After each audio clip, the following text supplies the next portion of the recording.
আসসালামু আলাইকুম। আজকে আমি আপনাদেরকে খাসির মাংস রান্না করে দেখাবো। এই যে দেখেন, এখানে 1 কেজি খাসির মাংস নিচ্ছি আমি। এই খাসির মাংসটা আমি কষা কইরা রাইন্দাম, কষা কইরা রান্না কইরা খাইতে বলছে, যে যাতে ঝোল ছাড়া রান্না করি। এই জন্য আমি এদিকে 2 কাপ পেঁয়াজ কেটে লইছি, একটা কড়াইয়া বয়াই দিছি।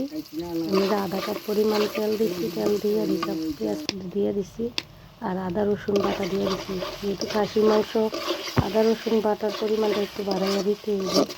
হাঁসের মাংসের মধ্যে একটু মশলা বাড়াইয়া দিতে হয়। আর এদিকে স্বাদ মতো আমি লবণ দিয়ে দিচ্ছি, হলুদের গুঁড়া, মরিচের গুঁড়া দিয়ে ভালো করে আমি মশলাটারে এর সাথে মিশিয়ে নেন। আর এটা হচ্ছে গরম মশলা। এই মশলাটা নিজে সব কিছু দেওয়া আছে। এই মশলাটা দিয়ে ভালো করে নাড়া ছেড়ে একটু আমি জল দিয়ে নিব সেই মশলাটা কষানোর জন্য। আমার মশলাটা দেন কষে আইছে, উপরে তেল বেরিয়ে গেছে। এখন এই যে খাসির মাংসটা রাখছি, খাসির মাংসটা আমি এই মশলার মধ্যে দিয়ে দেব, দিয়ে নাইরা সেটা ভালো করে কষাইয়া রান্না করব।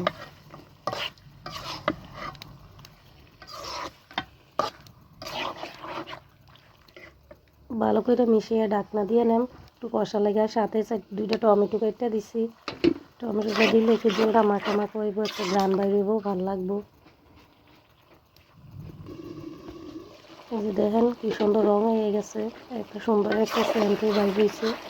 মাংসের যে একটা সেন্ট বাইর হয়ে সেন্টও বাইর হয়েছে, কি সুন্দর কালার হয়ে গেছে।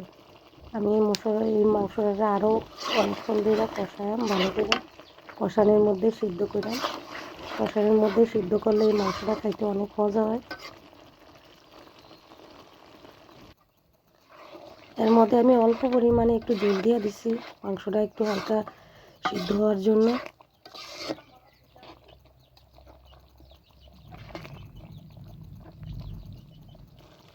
যে দেখেন আমার রান্নাটা হয়ে গেছে প্রায়।